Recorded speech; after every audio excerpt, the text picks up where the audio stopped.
I just realized that the story I just told is very long, and you may not have a chance to tell that story, so you can edit what you want. But I'll tell a shorter story. A boy, Potestan in Ilonggo, that went to Palawan way back in Batarasa in South Palawan, and he reached another area, the Palawenyo tribe, up in the mountains. But before I arrived there, there had been what they call the Rizal fire, the largest fire in Philippine history, over 100,000 acres, 42,000 hectares of land. And it was amazing that that fire stopped. Those of you that live in California know that these people firefighters have excellent equipment to stop fires in California.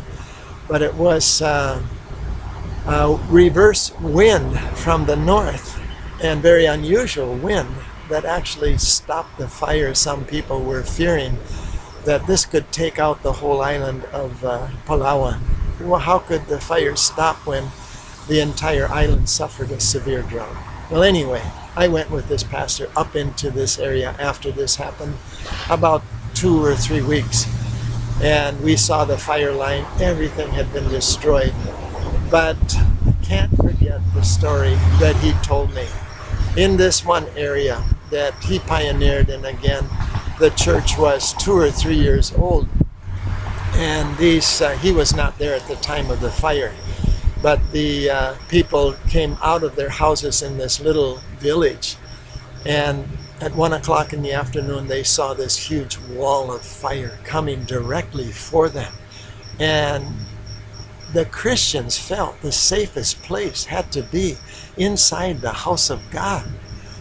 But it's made of kogon grass. The roof is kogon grass, and very simple, nipa walls. I don't remember if it was kogon or nipa, but it's very flammable. And the non-Christian neighbors thought that the Christians were crazy, and they ran for safety away from the fire.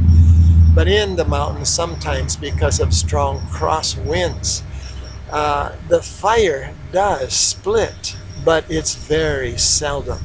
And actually that's what happened there. Probably 300 meters before those houses, the fire split.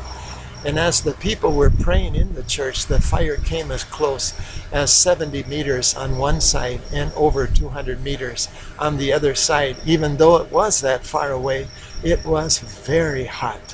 When the fire passed, the people came out of the church, and to their surprise, none of the houses were burned by the fire. 2 Timothy tells us that the Lord knows them that are His.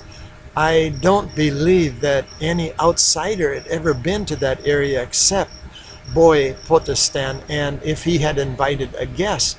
But imagine this, these are new Christians, and at the time when they needed God's protection the most, God was right there to protect them.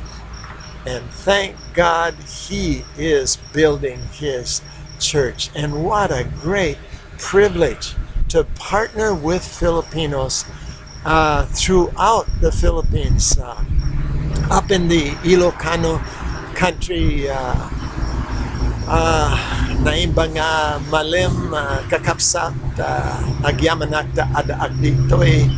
I cannot speak very much of the Filipino language. I understand that at least with this video clip that there are many that do not understand these languages. So I chose to speak English, but I'm sorry also I did not include some other languages. But thank God that we have a great opportunity to gather the final harvest before He comes. God bless all of you, and I'm praying for a very successful Phil-Am Fellowship meeting. May the Lord's grace shine upon you today.